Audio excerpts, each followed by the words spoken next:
Fishbain and Arthur Arkush here from Soldier Field after the Bears' 17-15 loss to the Denver Broncos. Arthur, let's start on the offensive side of the ball. Red zone offense has been an issue for this team all year long. Entered the game 28th in the league. They were 1 for 4 today, and when you lose by 2, you can't leave points in the field, and again, it was an issue. Yeah, like you said, it's been an issue all season.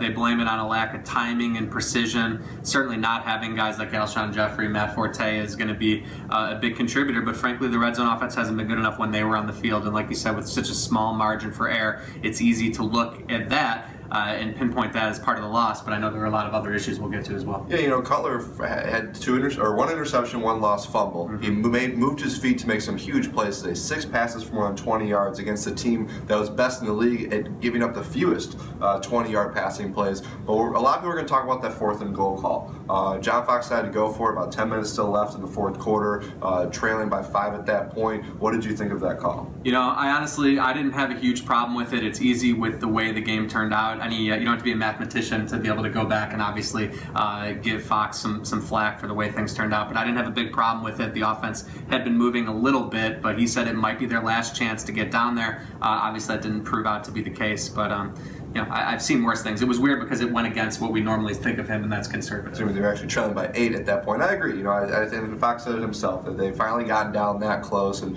just didn't have the right play call. And you know, they had 3 incomplete passes in a row down there. That was a problem on offense. On defense, Brock Osweiler, 20 of 27 throwing, really played well, hitting his tight ends in the flat. You know, the boot action, play action seemed to be a struggle for the Bears. But again, it was that first drive, 3rd game in a row. They gave up a touchdown on the opening drive. Can't do that. Yeah, absolutely not. They seem like they're almost not quite ready to come out in the beginning of the game, and they shut things down, I believe, for the rest of the first half after that. But it really just puts too much pressure on the offense. It puts too much pressure on everyone when you let that big drive happen early on. And like you said, that boot action was a major problem. The Bears said they weren't surprised by anything, but you have to wonder they were not ready to guard perimeter to perimeter. Run defense also an issue. C.J. Anderson, Ronnie Hillman both averaged 4.9 yards a carry, and that was for one of the worst running games in the league. Let's finish with a positive, though. Pass rush. They sacked Osweiler 5 times. They could thank the Soldier Field turf monster for a couple of those, but they did seem to get after him a little bit. And a little bit of creativity. We saw Adrian Amos come on a blitz, pick up his first sack. Bruce Gaston continues to show things in his limited reps, so it's definitely encouraging. But even after the game, the Bears seemed a little